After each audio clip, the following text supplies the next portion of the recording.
All India Radio presents Morning News.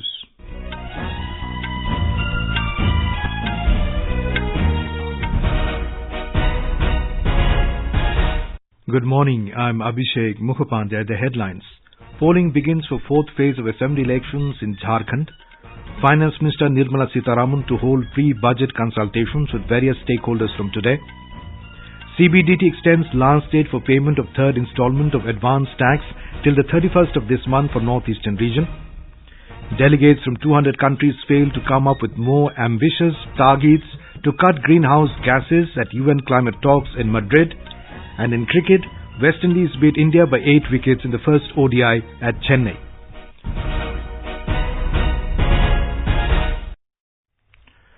Polling has begun for the fourth phase of assembly elections in Jharkhand. Voting is taking place for 15 constituencies spread over 4 districts of Dhanbad, Deoghar, Giridih and Bokaro in this phase. Polling in the 5 Naxal-affected constituencies of Bagodar, Jamua, Giridih, Dumri and Tundi will be held between 7 a.m. and 3 p.m. In the remaining 10 seats, voting will continue till 5 in the evening. A total of 221 candidates, including 22 women, are in the fray for this phase. Fate of 2 Jharkhand ministers, Raj Paliwar and Amar Bauri, 7 former ministers and 14 sitting MLAs will be decided in this phase. Borders with Bihar and West Bengal have been sealed to check infiltration of anti-social elements. Jharkhand Chief Electoral Officer Vinay Kumar Chaubey said all the preparations are in place for smooth conduct of polling in this phase.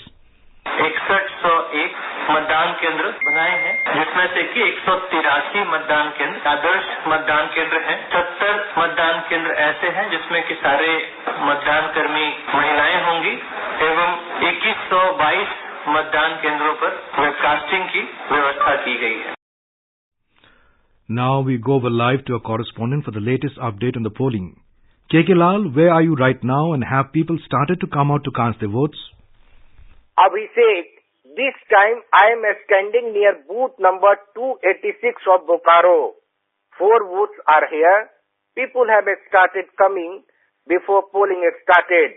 A large number of women and youths have come to exercise their right of franchise. First-time voters are very enthusiastic and they are taking selfie after casting their votes. For the first time in country, people over 80 years and Divyang voters have exercised their franchise through postal ballot. Yes, also tell us about the security arrangements for this phase of elections. Abhishek, elaborate security arrangements have been made to ensure free, fair and peaceful polling. Jawans of Central Paramilitary Forces have been deployed at all booths. Helicopters have been placed into service for air patrolling. 1 air ambulance is ready at Ranchi Airport for an emergency. Patrolling has been intensified and borders with Bihar and West Bengal have been sealed to check infiltration of anti-social elements during polling process. Thank you, KK Lal, for that update. Meanwhile, Prime Minister Narendra Modi has appealed to the people to exercise the franchise in large numbers in the fourth phase of Jharkhand Assembly elections. In a tweet, Mr. Modi urged the voters to participate in the festival of democracy. Finance Minister Nirmala Sitharaman will today hold pre-budget consultations with various stakeholders in New Delhi. She will seek inputs from industry bodies, farmer organizations and economists for boosting growth. She is likely to present a second budget in Parliament on the 1st of February next year. The Finance Minister will meet stakeholder groups of new economy, startups, fintech and digital sector. Later in the day, she will hold consultations with the representatives of financial sector and capital market. The Income Tax Department has said that it will be mandatory to link permanent account number PAN with Aadhaar by the end of this month. This will facilitate to reap seamless benefits of income tax services. The deadline for linking PAN with Aadhaar was extended till the 31st of December by the Central Board of Direct Taxes (CBDT) through an order issued in September this year. Earlier, the deadline was 30th of September. In order to link a PAN with Aadhaar online, the SSE is required to log in to the e-filing portal. The Income Tax Department also provides an SMS-based facility to enable the linking. The Central Board of Direct Taxes (CBDT) has extended the date for payment of third installment of advance tax for financial year 2019-20 to the 31st of this month for the northeastern region. Earlier, the deadline was 15th of December. The decision to this effect was taken in view of the recent disturbance in the region. Advance tax payments under the direct taxes category are made 4 times in a financial year. The CSIR UGC NET examination was conducted successfully in all states, union territories except Assam and Meghalaya yesterday. The turnout of candidates in the first shift was over 80.17%. Out of 1,57,583 expected candidates, 1,26,333 candidates turned out for the examination. In the second shift, the turnout percentage was over 81.28%. The CSIR UGC NET examination is conducted to determine the eligibility for junior research fellowship and for lecturers or assistant professors in the Indian universities and colleges across the country. This is All India Radio giving you the news. For quick news updates around the clock, follow us on our Twitter handle @AIR News Alerts. All schools in Okhla, Jamia, New Friends Colony, Madanpur Khadar area of the national capital will remain closed today. In a tweet, Deputy Chief Minister of Delhi, Manish Sisodia, said the decision was taken keeping in mind the prevailing situation in the area. Meanwhile, 50 students were detained during protest at the Jamia Millia Islamia University yesterday have been released. Of the 50 students, 35 were released from the Kalkaji police station and 15 from the New Friends Colony police station. University Vice Chancellor Najma Akhtar has said that the protesters were not the students of Jamia Millia. मुझे मालूम हुआ है, सब बताया गया है कि जो कॉलोनीज है जामिया के चारों तरफ, वहाँ से एक कॉल आया था मार्च करने के लिए। तो हमारी सामने से गुजरते हैं ना, वो यूनिवर्सिटी की कॉमन सड़क है, वहाँ से वो लोग गए और वहाँ जाके उनकी पुलिस से झड़प हुई। Delhi Police PRO MS Randhawa said the students who were protesting outside the Delhi Police headquarters have been assured that an impartial inquiry will be done in connection with the violence and those found guilty will be punished. Meanwhile, all the metro stations which were closed yesterday on the advice of Delhi Police have been opened. Yesterday, a protest against the Citizenship Act turned violent in Jamia Nagar area of the national capital. Few buses were set ablaze by the protesters. 6 police personnel also received injuries in stone pelting. Uttar Pradesh Chief Minister Yogi Adityanath has appealed to people to maintain peace and harmony and not to pay heed to rumours being spread regarding the Citizenship Amendment Act, CAA. In a statement, Chief Minister said the government is committed to the security of every citizen.